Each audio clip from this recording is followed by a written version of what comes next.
ஏற்கனவே என்னுடைய மூத்த சட்டமன்ற உறுப்பினர் இது உங்களுடைய கவனத்துக்கு எடுத்துகிட்டு வந்திருக்கிறாங்க. மீண்டும் நினைவுபடுத்த விரும்புகிறேன். இந்த அவையை நீங்கள் முடிந்த வரைக்கும் மிகச்சிறப்பாக எங்களை எல்லாம் வழிநடத்தி கொண்டு போகிறீர்கள். எங்களுக்கும் கேள்வி கேட்பதற்கான வாய்ப்பையும் கொடுக்குறீர்கள், முடிந்த அளவுக்கு கொடுக்குறீங்க. எங்களை விட அதிகமாக ஆளுங்கட்சி உறுப்பினர்களுக்கும் அமைச்சர்களுக்கும் வாய்ப்பை கொடுத்துக்கிட்டு இருக்கிறீங்க. எண்ணிக்கை அடிப்படையில் அவங்களுக்கு அதிகமாக கொடுக்குறேன். முடிந்தவரை நான் குறை சொல்ல கொடுத்துட்டு இருக்கீங்க. நான் இங்கே குறிப்பிட விரும்புவதெல்லாம் ஆளுங்கட்சியை சேர்ந்த உறுப்பினர்கள், அமைச்சர் பெருமக்கள் எங்களுக்கு பதில் சொல்லும்போது ஆதாரம் இல்லாமல் பல குற்றச்சாட்டுகளை வைக்கிறாங்க. ஆனால் நீங்கள் அதையெல்லாம் அவை குறிப்பிலிருந்து சரியாக நீக்கிடுறீங்க.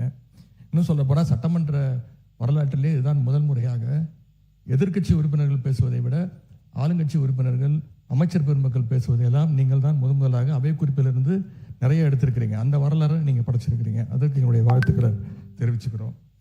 இப்போது இந்த அவை நிகழ்ச்சியெல்லாம் நீங்கள் லைவில் எல்லாமே போயிட்டுருக்கு. கேள்விகள் நாங்கள் கேட்டால் நாங்களே ஆச்சரியப்படுற அளவுக்கு, அதிசயப்படுற அளவுக்கு பதில்களையும் கொடுக்குறாங்க. கேள்வி கேட்டால் பதில் சொல்லலாம். இப்போ பாட்டெல்லாம் வேற பாட ஆரம்பிச்சிட்டிங்க.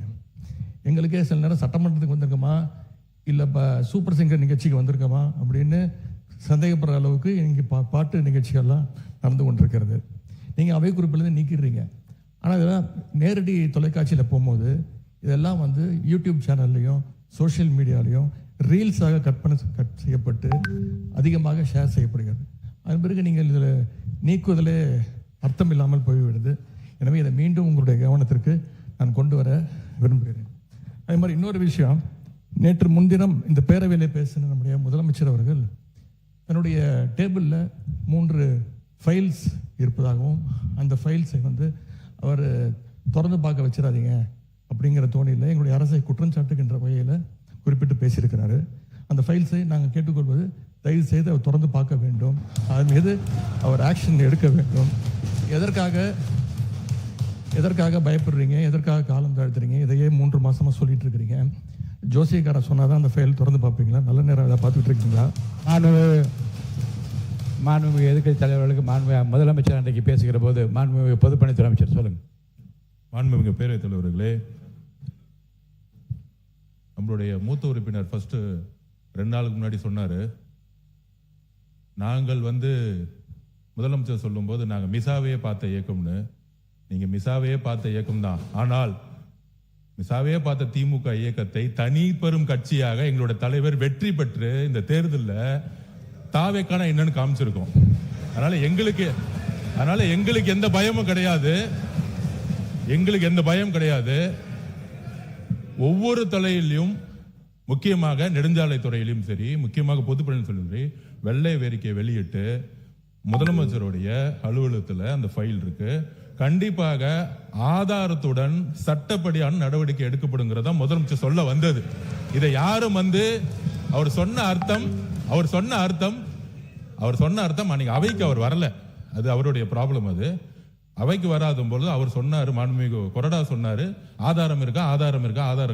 நிதித்துறை அமைச்சர் பார்க்கும் பொழுது, அவர் கேட்கும் பொழுது, எங்க கிட்ட ஆதாரம் இருக்கு, அதை தகுந்த நேரத்தில் சட்டப்படியான நடவடிக்கை எடுக்கப்படும் சொன்னாருங்கிறத பதிவு பண்றேன். ஏன்னா அவர் எதிர்க்கட்சி தலைவர் அன்னைக்கு வரல, அவர் அதனாலதான் பதிவு பண்ண. அதுக்கப்புறம் அவர் சொல்றாரு, போன 5 வருஷம் இவங்க என்ன ரீல்ஸ் விட்டாங்க, என்ன பாட்டு பாடினாங்க, பாராளுமன்றத்திலே பதவி இருக்கும் பொழுது எங்களுடைய எந்த கட்சி தலைவரையும் பத்தி உறுதிமொழி எடுக்கல.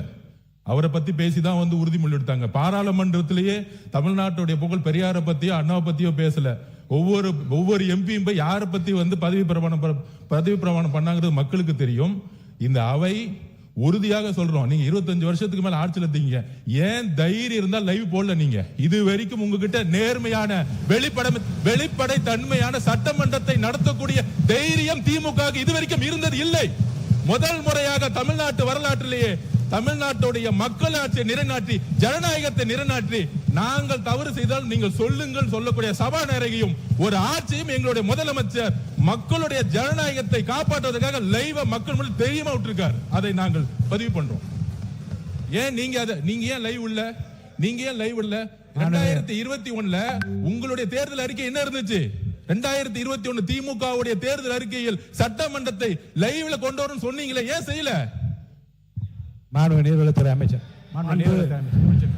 மாண்பு பேரவைத் தலைவர் அவர்களே, கொஞ்சம் சொல்லிட்டோம், ஒரு நிமிஷம். ஜோசியர் என்ற வார்த்தையை நீக்கும்படி கேட்டுக்கொள்கிறேன்.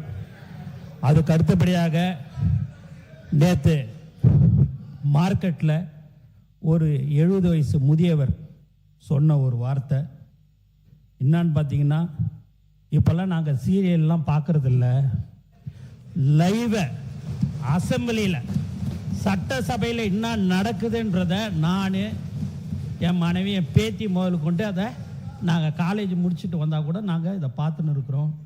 உண்மையாகவே ரொம்ப சந்தோஷமாக இருக்குது, நிம்மதியாக இருக்கிறோம்.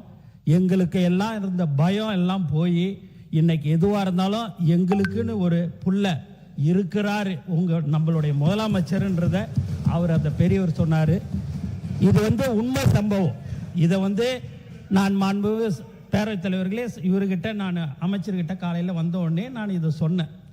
ஆனால் திடீரென்று எதிர்கட்சி தலைவர் இப்படி பேசினார். லைவை உண்மையாகவே தமிழ்நாடுல முதல்ல தைரியமாக எங்கள் தலைவர் தான் லைவ் அனுமதித்திருக்கிறார் என்பது இந்த நேரத்தில் தெரிவிச்சு.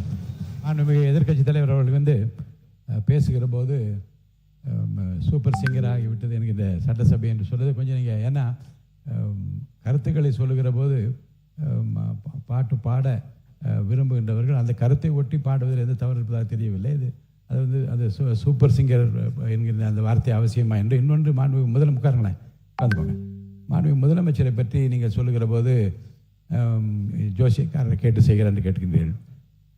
ஏனென்றால் மாண்புமிகு முதலமைச்சர் அவர்களை பொறுத்த வரைக்கும் ஏற்கனவே பதிவு செய்யப்பட்டிருக்கிறது. எத்தனை மணிக்கு வருகிறார், எவ்வளவு நேரம் பணிபுரிகிறார், எப்படி கோப்புகளை பார்க்கிறார் என்றாலும் மாண்பு அமைச்சர் பெருமக்கள் ஏற்கனவே பதில் சொல்லியிருக்கிறார்கள்.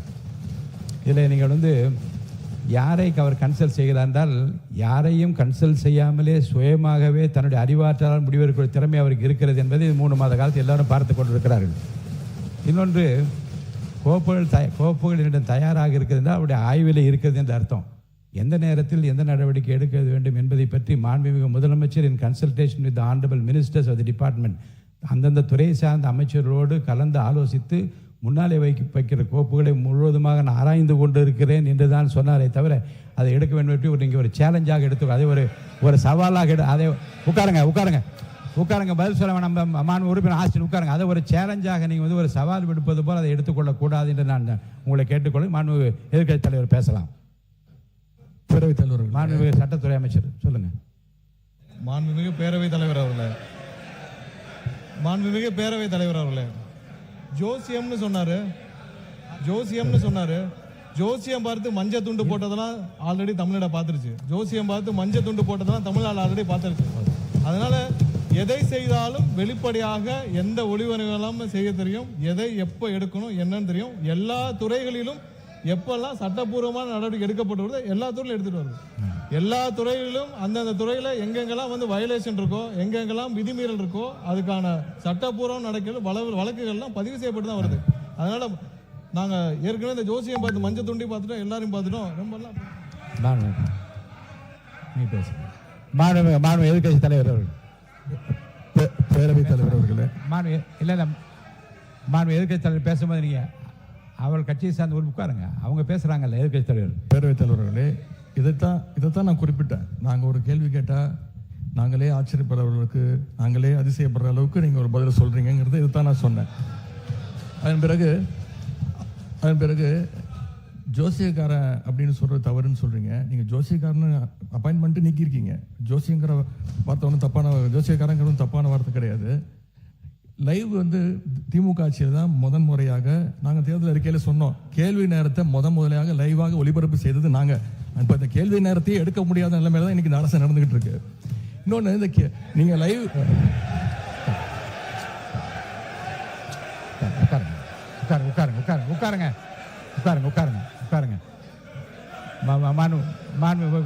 நீங்கள் எதிர்கட்சி தலைவர் கேள்வி நேரத்தை எடுக்க முடியாத நிலைமை அரசு இருக்கு என்பதை நான் அதை ஏற்றுக்கொள்ள முடியாது. என்றால் ஏற்கனவே நடக்கின்ற எல்லாவற்றையும் வெளியரங்கமாக உங்களுக்கு தெரியும், எத்தனை கேள்வி அனுப்பியிருக்கிறோம், எத்தனை பதில் வந்திருக்கிறது. அந்த கேள்வி நேரத்தை நடத்த முடியாத நேரத்திலும் மாண்புமிகு உறுப்பினர்களை 55 விதியின் கீழ் கொடுக்கப்பட்டிருக்கிற தீர்மானங்களை எல்லாம் இங்கே கேள்விகளாக கேட்டு கூட பதில் பெற முடியுமா என்று பார்க்கின்ற முறை இங்கே கடைபிடித்து வருகின்றோம். எனவே கேள்விகளை பெறுவதில் கால தாமதம் இருந்தாலும் கூட இப்போது பதில் வரப்பெற்றிருக்கு. நேற்று முன்தினம் கூட அறிவித்திருக்கிறேன். 10 கேள்விகளுக்கு பதிலாக 5 கேள்விகளாக எடுத்துக்கொள்கிறோம் என்று நான் அறிவித்திருக்கிறேன். எனவே எடுக்கப்படவில்லை. நீங்க சொல்றதெல்லாம் நான் ஒத்துக்கிறேன். நான் உங்களை குறை சொல்லவே இல்லை. உங்களை நாங்கள் பாராட்டுகின்றோம். உங்களுக்கு ரொம்ப பொறுமையாக எல்லாரையும் ஹேண்டில் பண்றீங்க. அதை பத்தி நாங்கள் கவலைப்படல. நேரலை நாங்கள் செய்யவில்லை அப்படின்னு சொன்னாங்க. சட்டமன்ற வரலாற்றிலே முதன்முறையாக நேரலை செஞ்சது திராவிட மாடல் அரசு, எங்களுடைய தலைவர் அவர்கள் தான்.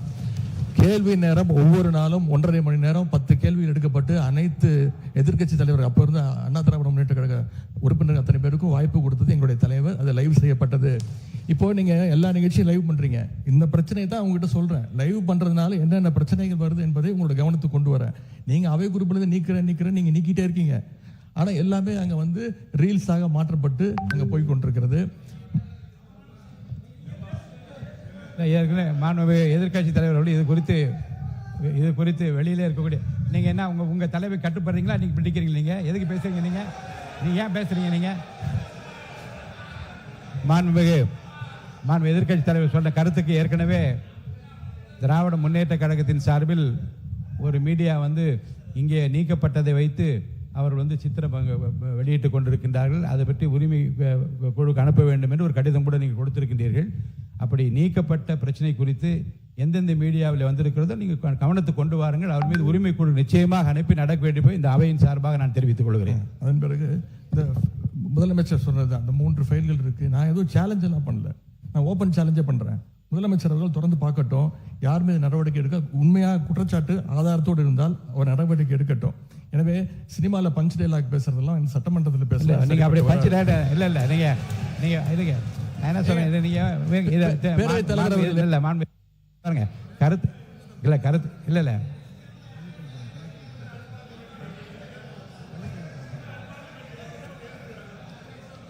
மாண்புமிகு பள்ளிக்கல்வித்துறை அமைச்சர். மாண்புமிகு பேரவைத் தலைவர் அவர்களே, முதல்ல உட்காருங்க. இந்த கேமரா டீம் வந்து சைடு கொஞ்சம் காட்டுங்க. ஏங்க மாண்புமிகு இருங்க. இல்லங்க ஆனரபிள் ஸ்பீக்கர் மூலமா ரெக்வெஸ்ட் இந்த கேமரா டீம் அந்த சைடு கொஞ்சம் காட்டுங்க. மாண்புமிகு முதலமைச்சர் பாக்கெட் என்ன பண்றாங்க? அத நீங்க சினிமா நடிப்பது போல பஞ்ச் டயலாக்னா எப்படி எழுந்திருக்காம இருப்பாங்க? அப்புறம் தயவுசெய்து சொல்றேன், நீங்க சொல்லுகிற போது முதலமைச்சர் கருத்துன்னு சொல்லுங்க.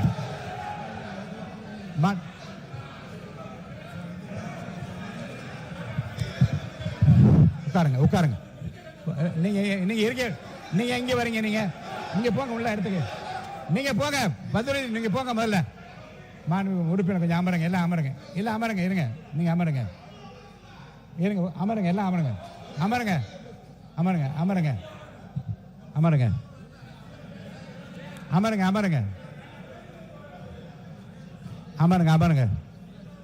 மாண்புமிகு உறுப்பினர் கொஞ்சம் அமைதியா இருங்க. வாய்ப்பு தரேன். உட்காருங்க. மாண்புமிகு உட்காருங்க. எல்லாம் உட்காருங்க. நான் அவனை தான் பேச அனுமதிக்க போறேன். உட்காருங்கன்னு சொல்றேன். உட்காருங்க. முடிங்க. நீ பேசி முடிக்கட்டும். நீங்க பதில் சொல்லலாம். உங்களுக்கு நான் பதில் சொல்ல அனுமதிக்கிறேன். உட்காருங்க. பேரவைத் தலைவர் வாயிலாக நான் கேட்டுக்கொள்வது, தயவு செய்து இந்த ஃபைல்ஸ் எல்லாம் சீக்கிரம் பிரிச்சு பாருங்க. ஏதாவது குற்றச்சாட்டு இருந்தா, அதில் ஆதாரம் இருந்தா, யாராக இருந்தாலும் அவர் மீது நடவடிக்கை எடுங்க. இந்த உருட்டல் மிரட்டலுக்கெல்லாம் திராவிட முன்னேற்ற கழக உறுப்பினர்கள் பயப்படுவதற்கான எங்களுக்கு தேவை கிடையாது. மாண்புமிகு உறுப்பினர்கள் இந்த சினிமா போல பஞ்ச் டயலாக் என்பதெல்லாம் அவைக்குழு நீக்கப்படுகிறது. கருத்துக்கு பள்ளிக்கூடத்து அமைச்சர் பதில் சொல்லலாம். இப்போ மாண்புமிகு பேரவைத் தலைவர் அவர்களே, தமிழ்நாடு சட்டமன்றத்தில் நடக்கக்கூடியதெல்லாம் மக்களுக்கு தெரியணும். என்னென்ன யார் தொகுதி சார்ந்த பிரச்சனைகள் கேட்கறாங்க, அதுக்கு பதில் சொல்லணும். நேரலை தரும். நான் உங்க மூலமா ஒரு கோரிக்கை வைக்கிறேன். முதல் கோரிக்கை என்னன்னா, நம்மளுடைய கேமரா டீம் வந்து இந்த எதிர்க்கட்சி வரிசை வந்து தொடர்ச்சியா அப்படி கமெண்ட் அடிக்கிறது, உரிமையில பேசுறது, லாஸ்ட் பெஞ்ச்ல இருந்தா டாக்டர் குடுகுடுன்னு எஞ்சிங்க நடுவில் ஓடி வர்றது, இதையும் சேர்த்து ஸ்பிளிட் ஸ்கிரீன்ல காட்டுங்க. ரெண்டாவது, மதிப்பிற்குரிய எதிர்க்கட்சி தலைவர் அவர்கள் பேசுகிற போது லைவ் பத்தி சொன்னார். உண்மைதான், அவங்க வந்து நேரலையை வந்து கடந்த ஆட்சியில மதிப்பிற்குரிய முன்னாள் முதல்வர் அண்ணா மு.க. ஸ்டாலின் ஆட்சியில அதை தொடர்ந்தாங்க. ஆனா ஒரு நேரலை என்பது வெறும் ஆளுங்கட்சிக்கு சாதகமா இல்லாம முதல் முறை ஆட்சி நேரலை மட்டுமல்ல, முழுமையான நேரலை என்பது வெற்றி தலைவருடைய ஆட்சியில தான் தொடர்ந்து கொடுத்துக்கிட்டு இருக்கோம். மதிப்பிற்குரிய பேரவைத் தலைவர் அவர்கள் நெற்றிக்கண் திறப்பினும் குற்றம் குற்றமேனு நடுநிலையோடு ஒரு கட்சி இரு கட்சி இல்லாமல் அனைத்து கட்சி உறுப்பினர்களினுடைய குரலும், இந்த குரலற்றவர்களின் குரலாக இருக்கக்கூடிய அனைத்து கட்சிகளினுடைய குரலும் பதிவாக வேண்டும் என்பதற்காக தான் சிறப்பாக செயல்பட்டு இருக்கீங்க. அதுல ஏதோ ஆளுங்கட்சி பேசுவதை மட்டும் நீங்க அதிகமாக அவை குறிப்பிலிருந்து நீக்கிறது போல ஒரு தோற்ற மயக்கத்தை நம்ம உருவாக்கிட கூடாது. யாரு எந்த கட்சியை சார்ந்தவர்கள் மரபு மீறி எந்த வார்த்தை சொன்னாலும் நீக்கக்கூடிய நடுநிலையான சபாநாயகர் இந்த மாமன்றத்துக்கு கிடைத்திருக்கிறது என்பதை நான் சுட்டிக்காட்டுகிறேன். இன்னொரு விஷயத்தை நினைவு கூற விரும்புறேன். மதிப்பிற்குரிய பேரவைத் தலைவர் சேம்பர்ல ஒரு முறை ஒரு முக்கியமான கேள்வி வந்தது. நாங்க அதை கேட்டு அதிர்ச்சி அடைஞ்சோம். என்னன்னா, கடந்த 2 ஆண்டு காலமாக இந்த நேரலைய அரசுக்கு சொந்தமான ஆல் இந்தியா ரேடியோவிலே கொடுக்காம நிறுத்தி வைத்ததாகவும் நீங்க கொடுப்பீங்களான்னு மதிப்பிற்குரிய பேரவைத் தலைவர் கிட்ட நான் இருக்கும்போது கேட்டாங்க. இதை குறித்து கலந்து ஆலோசித்து தொலைக்காட்சி மட்டும் கிடையாது, வானொலியிலையும் நேரலை போட்டு குக்கிராமத்தில் இருக்கவங்கள கேட்கட்டும் முடிவெடுத்த சபாநாயகர் நீங்க. இந்த நேரத்தில் அதற்காக உங்களுக்கு நான் நன்றியும் சொல்லிக்கிறேன். அதன் பிறகு எங்களுடைய மாண்புமிகு தமிழ்நாடு முதலமைச்சர் எப்போதும் எதுவாக இருந்தாலும் ஒரு சின்ன செய்தி, அது ஒரு விஷயம் வந்தா கூட பள்ளிக்கல்வித்துறை சார்பாக உடனே தொலைபேசியில் அழைத்து அது குறித்து கடுமையான நடவடிக்கை எடுக்க சொல்லுவார். இந்த மாமன்றத்தில் ஆல்ரெடி அந்த ஃபைல்ஸ் இருக்கிறதே ஒரு சுட்டி காமிச்சார். அந்த இஷ்யூவே நான் தான் ஏஞ்சி சொன்ன, அவர் ஆதாரத்தை எடுத்துட போறாரு அப்படின்னு. இந்த நேரத்தில் அவர் சாதாரணமா இருந்தாலே அதெல்லாம் பண்ணாத போறாரு. மாண்புமிகு எதிர்க்கட்சி தலைவர் அவர்கள் காட்டுன்றாரு. அவருடைய கோரிக்கையை கட்டாயமாக முதல்வர் நிறைவேற்றுவார் என்பதையும் கூறிக்கொள்கிறேன். 2 வார்த்தை மட்டும் கோரிக்கை. அவர் எல்லாத்தையும் ஆக்கப்பூர்வமா விமர்சிக்கலாம். அதுல ஒரு தனியார் நிகழ்ச்சி பேரை சொன்னாரு. அது பாட்டு பாடுவது இந்த மரபுக்கு புதுசு கிடையாது. விதவிதமாய் வித்தியாசமாய் பயங்கரமா பாட்டு பாடினவங்க தான் அந்த பக்கம் ஃபுல்லா உட்கார்ந்துருக்காங்க. அதெல்லாம் அந்த தனியார் நிகழ்ச்சியினுடைய பேரையும் நம்ம நீக்கிடலாம். இவரை தான் நியமிக்கணும், இவரை நியமிக்க கூடாது. இந்த தொழில் உயர்ந்தது, இந்த தொழில் தாழ்ந்ததுலாம் கிடையாது. இது இன்க்ளூசிவ் கவர்மெண்ட். அனைவருக்கும் அதிகாரம், அனைவருக்குமான ஒரு விஷயம் தான் நேர்மையான முறையில் பை மெரிட்ல போயிட்டே இருக்குது. அதனால ஒரு குறிப்பிட்ட ஒரு விஷயத்தை மட்டும் சுட்டி காட்டுகிற பொழுது அது ஏற்புடையதல்ல. அது மட்டும் கிடையாது, இந்த சினிமாவில் வரக்கூடிய அந்த பஞ்ச்டேல் அதை கூட நீங்க அவை குறிப்பில் நீக்கிட்டீங்க. அதை போன்ற விஷயங்களை தவிர்த்து கொண்டு ஆக்கப்பூர்வமான கருத்துக்களை, அறிவுபூர்வமான சிந்தனைகளை அதை முன்வைத்து பேசினால் இந்த மாமன்றம் சிறப்பாக செயல்படும். உங்களுக்கு எங்களுடைய அத்தனை பேரின் சார்பில் ஒரு வாழ்த்துக்களையும் தெரிவித்துக் கொள்கிறேன். மிக சிறந்த சபாநாயகர் தமிழ்நாடு அரசியல் வரலாற்றில் இந்த மாமன்றம் கிடைத்திருக்கிறது என்பதை பதிவு செய்கிறேன். மாண்புமிகு எதிர்க்கட்சி தலைவர். பேரவைத் தலைவர், நான் உங்க சார்பா பேசிட்டு இருக்கேன். இப்ப நீங்க நீக்கிட்டீங்க, ஆனா இப்ப எல்லாம் லைவ்ல போயிடுச்சு. இப்ப அதுக்கு என்ன பண்ண போறீங்க? அது என்ன நடவடிக்கை எடுக்க போறீங்க? அதாவது லைவ் கொடுப்பது நாங்க எதிர்க்கவில்லை, நாங்கள் பாராட்டுகிறோம். லைவ் நீங்க கொடுத்திருக்கீங்க, நல்ல முயற்சி, நாங்க பாராட்டுறோம். ஆனா அதுல இருக்கக்கூடிய பிரச்சனைகளை இங்க நான் சொல்றேன்.